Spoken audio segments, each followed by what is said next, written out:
Pixil.info, here with Gary M. from Autodesk. Some of the new features was having Maya HotKeys. Yeah, what the Ultimate Suite gives you is literally all of the Autodesk media and entertainment products in one package for one low price. You get 3ds Max and for the first time ever Maya in the same suite. And people have been asking for that for a really long time, so we're happy about that. So you get 3ds Max and Maya and Softimage, which is our third hero product, as well as Motion Builder and Mudbox. Now, it's one thing to say that we have these suites where they're bundled together and it's sort of like a, you get a bunch of software at a discounted price, and that's fine and that's great. Hooray, you get a discount, and that's true. But it's another thing when they actually are meant to work and interop together, and they're really designed to take advantage of each other's features. And forever it was kind of like Coke versus Pepsi, or Max versus Maya, and there's really no reason to have those things battle anymore. The goal for the last several releases is to make them work together. So we're not saying that every pipeline needs to be a hybrid pipeline, but in the case of a lot of different studios, you have 3ds Max and Maya present in the same facility. So what we added in the new release is this thing called interaction mode. And if I come under the preferences here, there's a new category right here for under the interaction mode. And in the case, I'm a 3ds Max guy, but a lot of my colleagues use Maya. I could actually choose to say, set my mouse and keyboard interaction mode to Maya, and I could opt to do that for 3ds Max or the entire entertainment creation suite. So just by doing it here and setting it up in one application, I can put those hotkeys across all of those different applications. I'm gonna stay with my Max hotkeys right now and cancel that.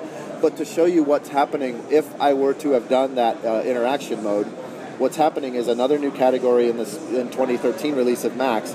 Right here we have a new mouse interaction mode. And this is where I could set up my mouse to use the exact same hotkeys as Maya.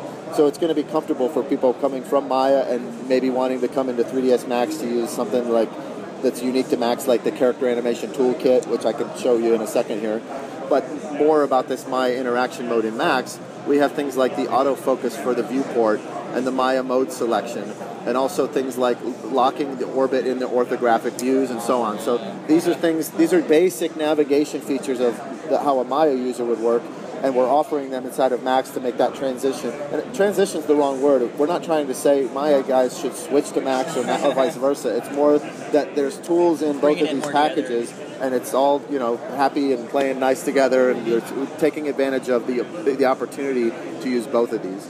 In this case right here, I've got a little character selected, and I could say I want to just send this with one click to either Maya, which is brand new in this release, or Softimage, or Motion Builder, or Mudbox. So this is where it goes beyond just saying you get these two products and here you go.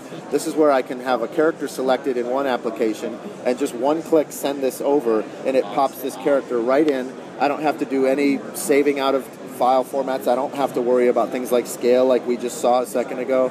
All of this the texture maps came across.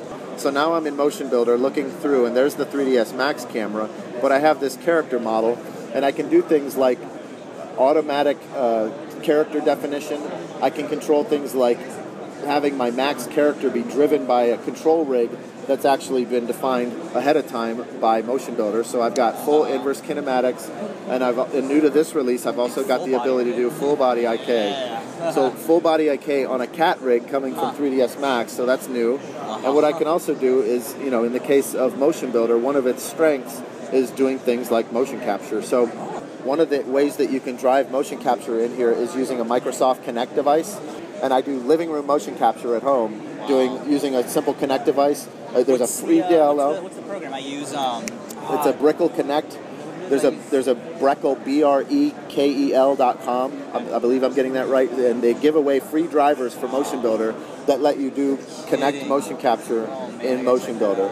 So there's a lot of other options out there. We have a partnership. We're doing demonstrations with a company called Xsens that's here at the show.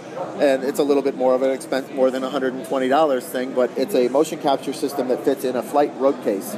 So you can take this thing anywhere with you, hook it up to a laptop, and there's no cameras, there's no magnets to wear or anything, and you're in the full body, leotard doing motion capture. But it's a much more affordable way of doing that. So kind of back to the action over here, we've got some finished motion capture, and then what I can do is just say our character, that is our little cartoon character named Bandy, he's going to be driven by that motion capture data. So now you can see that I've slaved that data onto our character, and then to update that, all I have to do is select this model. And the whole time that we've been working in Motion Builder, it says right here, connected to 3ds Max. And now I just hit an update button, and Max prompts me and says, you just did something over in Motion Builder, bring it over into 3ds Max, and now I have that animation. Wow. No scaling issues, none of that. All that stuff is a thing of the past. So this is where you can take the power of the character animation toolkit in 3ds Max, bring it over and use the tools that are unique to Motion Builder, like Full Body IK, and then round trip it back and forth. Oh, cool, man. Thanks for showing us a bunch of the awesome new features in Max 2013. I appreciate it. Definitely gotta jump in and try out all the Maya HotKeys. It was playing nice together. Thanks, man. Thanks, man. Good to talk to you. Thanks.